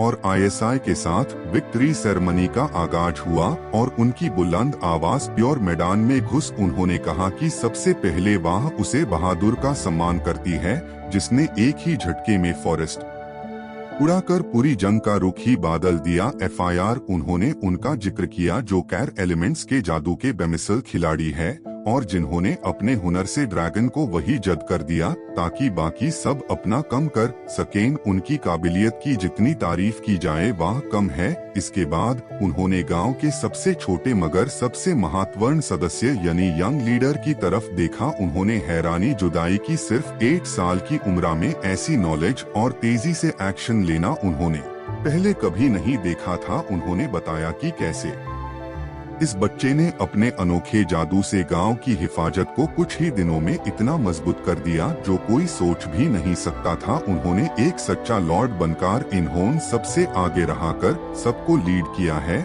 अपने मन में वह सोच रही थी कि वह खुद एक नाइट से नोबेल बनी है और जिंदगी में बहुत से लोगों से मिली है, पर क्या वाकई ऐसा कोई इंसान पहले कभी हुआ है? लेडी नाइट की आंखों में तब उनका अपना अतीत चमकने लगा। उनका जन्म कैपिटल के पुराने नाइट परिवार में हुआ था, पर जैसे ही उनकी जादू की ताकत का पता चला, उन्हें तुरंत एक बेड नोबेल के हवाले कर दिया गया। वह उन्होंने ऐसी सख्त ट्रेनिंग झिल्ली की कभी कभी उनका मरने का मन करता था, सोने तक का वक्त नहीं मिलता था और दिन रात बस पढ़ाई और प्रैक्टिस चलती रहती थी। FIR वह एक स्क्वाड लीडर बनी और 16 साल की उम्र तक आते आते जंग के मैदान में अपना लोहा बनवाया और एक बड़ी यूनिट की कैप्टन बन गई। कई खतरनाक लड़ाइयां जीतने के बाद ही आज वह यहाँ एक नोबेल बनकर खड़ी थी। उन्होंने अपनी कड़ी मेहनत से यह मुकाम हासिल किया था, इसलिए वह यंग मास्टर की मेहनत और उनकी काबिलियत को बेहतर तरीके से समझ रही थी। इतने ज्यादा खुश हुए, साल के अंदर डिस्काउंट करंट दे दिया गया। इतनी कम उम्र में यह हासिल करना अपने आप में एक रिकॉर्ड था। एक बेड अकाउंट ने बुलाया जो असलियत में उनके पिताजी थे। उन्होंने बताया कि वह अपनी सबसे छोटी बेटी की शादी एक दूरदर्शन इलाके के लॉर्ड से करवाना चाहते हैं। लेडी नाइट ने जब अपने पिताजी से मुलाकात की तो उन्हें समझ आ गया कि यह पूरा मामला क्या है, लेकिन उनके मन में एक शक था। उन्होंने पूछा कि अगर यूज लड़की के पास अभी कोई टाइटल या रैंक ही नहीं है तो उन्हें इतना फॉर्मल होकर जाने की क्या जरूरत है? एक सिंपल इंट्रोडक्शन लेटर भी तो काफी होता। पिताजी ने बस इतना कहा कि यह सब वक्त और हालत पर डिपेंड करता है। इस पर लेडी नाइट ने फैसला किया कि वह खुद जाकर उसे लड़के को देखेंगे और अगर वह काबिल नहीं निकला तो वह अपनी छोटी बहन को तुरंत वापस ले आएंगी और यह रिश्ता वही खत्म कर देंगे। किले में पहुंचकर उन्होंने नहीं बच्ची से बात की जो काफी डरी हुई लग रही थी। उन्होंने उसे तसल्ली देते हुए कहा कि डरने की कोई बात नहीं है, अगर वह लड़का काबिल निकला तो हाय वह उसका फियांसे बनेगा, वरना वह खुद इस रिश्ते को तोड़ देंगे। बच्चे की आंखों में आंसू आ गए क्योंकि यूज लग रहा था कि शायद घर में किसी को उसकी जरूरत नहीं है, इसलिए उसे दूर भेजा जा रहा है। लेडी नाइट ने उससे बड़े प्यार से गले लगाया और समझाया कि बिल्कुल नहीं है। उन्होंने बताया कि उसके बड़े भाइयों की मंगनी पहले हाई बेड खानदान में हो चुकी है, इसलिए उसके लिए यह नया रास्ता चुना गया है ताकि आगे चलकर उसकी अपनी पहचान और अपनी जगह हो सके। उन्होंने उसे भरोसा दिलाया कि वह उसकी हिफाजत के लिए हमेशा खड़ी है। उन्होंने उसे नन्ही बच्ची को देखते हुए दिल ही दिल में दुआ मांगी कि कश वह लड़का वाकई अच्छा निकल जाए, लेकिन जल्द ही उन्हें एहसास हुआ कि उनका सारा दार बिल्कुल भी बुनियाद निकला है। वह साहनी हुई और डब्बू सी बच्ची जो पहले हमेशा दार के मारे पीछे छुपी थी, इस नई जगह पर आने के बाद पूरी तरह बदल गई थी। वह अब सिर्फ चुप नहीं रहती थी बल्कि खुद से कदम उठा रही थी और पूरी हिम्मत के साथ आगे बढ़ रही थी। यह बदलाव देखकर लेडी नाइट को सुकून मिला। उन्होंने FIR यूज यंग लीडर की तरफ देखा जिसने इतनी कम उम्र में यह सब कर दिखाया था। उन्हें लगा कि इस लड़के में कुछ बहुत ही अनोखी बात है, जैसे एक नई हवा का एहसास जो उन्होंने आज तक किसी बड़े से बेड नोबेल में भी महसूस नहीं किया था। किसी प्रभाव में आकर उन्होंने सबके सामने खड़े होकर एक बहुत बड़ा ऐलान कर दिया। उन्होंने वादा किया कि वह आज से इस यंग लीडर के साथ एक फॉर्मल और बराबरी की अलायंस शुरू करेंगी। वाहन खड़े सब लोग यह सुनकर हैरान रह गए क्योंकि बड़े रुतबे वाली डिस्काउंट और एक छोटे से फ्रंटियर लॉट के बीच बराबरी का समझौता होना नामुमकिन सा लग रहा था। लेडी नाइट नहीं यंग लीडर की आंखों में देखते हुए सीधे कहा कि उन्हें पता है कि अब तक उन्हें अपने पिता या ड्यूक के खानदान से कोई मदद नहीं मिली है और उन्हें यहाँ मुश्किल हालत में मरने के लिए छोड़ दिया गया था। उन्होंने पेशकश राखी कि अगर वह हाथ मिलाते हैं तो वह हर तरह की फाइनेंशियल और मिलिट्री सपोर्ट का वादा करती है कि दोनों एक दूसरे की ताकत बांध सके या उनके लिए बहुत बड़ी और उम्रा डील थी। इस अलायंस का मतलब सिर्फ दोस्ती तक महदूद नहीं था, जो गांव के लिए बेहद जरूरी था। लेड लाइट साफ कर दी कि समझौते के बाद काउंट की आर्मी के हमले का खतरा हमेशा के लिए चल जाएगा। यंग लीडर ने भी इस बात की गहराई को तुरंत समझ लिया। उनके लिए अलायंस का सीधा मतलब था दुश्मनों की गिनती कम करना और दोस्तों का साथ बढ़ाना, और अगर इससे इकोनॉमी में भी प्रॉफिट हो रहा था तो यह उनके लिए हर तरह से एक बेहतरीन सौदा था। गांव की नई दीवारों और वाहन हो रही तरक्की की तरफ इशारा करते हुए लेडी नाइट ने उन्हें थोड़ा और बड़ा सोचने पर मजबूर किया। उन्होंने समझाया कि इतने कम वक्त में जो उन्होंने हासिल किया है वह काबिले तारीफ है, पर अगर वह बराबरी का अलायंस करते हैं तो प्योर किंगडम के बेड नोबल्स और यहाँ तक कि राजा महाराजा भी उन्हें लेडी नाइट के सबसे खास पार्टनर के तौर पर पहचानेंगे या उनकी सोशल स्टैंडिंग को एक नए मुकाम पर ले जाने वाला फैसला था। जब लेडी नाइट ने हाथ आगे बढ़कर उनकी राय पूछी तो माहौल में एक संगीत की शिक्षा गई। यंग लीडर के दिमाग में उसे वक्त की पुरानी यादें ताजा हो गई। उन्हें याद आया कि कैसे उनकी अपने पिता ने उन्हें कब का ठुकरा दिया था और उनके पास ना तो कोई सपोर्ट बचा था और ना हाई बेड नोबेल के साथ कोई ताल्लुकदार। उनके जैसे अकेले लड़ाई लड़ने वाले इंसान के लिए यह ऑफर किसी से कम नहीं था। एक गहरी सोच के बाद उनके चेहरे पर एक पूरे एतमादपुर हटाई। उन्होंने बड़े अदब के साथ हाथ मिलाया और इस नए सफर की शुरुआत की मंजूरी दे दी। उन्होंने वादा किया कि वह मिलकर कम करेंगे और इस दोस्ती को नई बुलंदियों तक ले जाएंगे। दोस्तों, ड्रैगन के कबाब टू प्लेट में सज चुके हैं और पार्टी प्योर जोश में शुरू हो गई है। पर एक बहुत जरूरी और थोड़ी दुख भरी सूचना सुन लीजिए। अभी इससे आगे की कहानी के लिए आपको थोड़ा सब्र का बंध बंधना पड़ेगा। असल में बात यह है कि अभी आगे की कोई एपिसोड स्टॉक में बचे ही नहीं है। हमारे यंग मास्टर अभी अपने अगले 10 शॉट बालेश्वर के सपने देखने में बिजी है और लेडी नाइट ने सारा ड्रैगन मीट अकेले चैट कर